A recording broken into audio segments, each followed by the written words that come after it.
കഴിഞ്ഞ ദിവസമേ ക്ലിനിക്കിൽ ഒരു കേസ് വന്നു.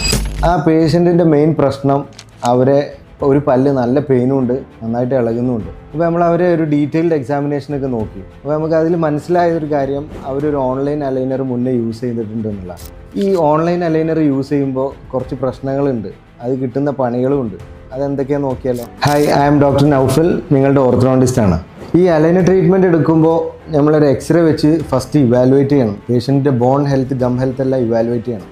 ഈ bone health, gum health evaluate ചെയ്ത് അത് ഫിറ്റ് ആയി കഴിഞ്ഞാലേ നമുക്ക് ട്രീറ്റ്മെൻറ്റ് എടുക്കാൻ പറ്റുള്ളൂ. ഇതാണ് ഫസ്റ്റ് നമ്മൾ നോക്കേണ്ടത്. സെക്കൻഡ് തിങ്, ഈ ഗമ്മിൻ്റെ ഹെൽത്തും ബോൺ ഹെൽത്തും അനുസരിച്ച് വേണം ഡിസൈൻ ചെയ്യാൻ. ഓരോ പല്ല് എത്ര ഫോഴ്സ് കൊടുക്കണം എന്നുള്ളതെല്ലാം നമ്മൾ അതിനനുസരിച്ചാണ് പ്ലാനിങ് വരിക. അപ്പോൾ ഈ ഡിസൈനിങ്ങിൽ കൂടുതൽ ഫോഴ്സ് പോയി കഴിഞ്ഞാൽ എന്തുണ്ടാവും, ആ പല്ലിന് സ്വാഭാവികമായിട്ട് ലോഡ് വരികയും അത് ഇളകും, അത് ചിലപ്പോൾ പെയിന് വരാം, അതിനുള്ള ചാൻസസ് എല്ലാം കൂടുതലാണ്. മൂന്നാമത് നമ്മൾ എപ്പോഴും ശ്രദ്ധിക്കേണ്ട, ഒരു അലൈനർ ട്രീറ്റ്മെൻറ്റ് എടുക്കുകയാണെങ്കിലും ഒരു ഡോക്ടറുടെ സേവനം നിങ്ങൾക്ക് എപ്പോഴും ആവശ്യമാണ്. അത് പീരിയോഡിക് മോണിറ്ററിങ് നമ്മൾ ചെയ്തുകൊണ്ടേയിരിക്കണം. ഇതെല്ലാം ഒരു ഓൺലൈൻ ട്രീറ്റ്മെൻറ്റിൽ നമുക്ക് കിട്ടുമോ? അത് എനിക്ക് തോന്നുന്നില്ല. ഇത്തരം കാര്യങ്ങൾ ശ്രദ്ധിക്കാണ്ട് അലൈനർ ട്രീറ്റ്മെൻറ്റ് ചെയ്യുകയാണെങ്കിൽ ഇതുപോലെ പല്ല് ഇളകാനും പല്ല് പെയിന് വരാനും ഒക്കെയുള്ള ചാൻസസ് വളരെ കൂടുതലാണ്. ഇതിനുപരി ആ ട്രീറ്റ്മെൻറ്റ് സെക്കൻഡ് സ്റ്റേജ് ചെയ്യുമ്പോൾ വളരെ പ്രയാസമായിരിക്കും. അതുപോലെ തന്നെ ഈ ട്രീറ്റ്മെൻറ്റ് കോസ്റ്റ് എല്ലാം നന്നായിട്ട് ഷൂട്ട് ചെയ്യാനും ചാൻസ് ഉണ്ട്. അപ്പോൾ എപ്പോഴും ഇതുപോലത്തെ ഒരു ട്രീറ്റ്മെൻറ്റ് എടുക്കുന്ന സമയത്ത് നിങ്ങളൊരു സ്പെഷ്യലിസ്റ്റ് ഓർത്തോഡോണ്ടിസ്റ്റിനെ കണ്ട് ട്രീറ്റ്മെൻറ്റ് എടുക്കേണ്ടത് അത്യാവശ്യമാണ്.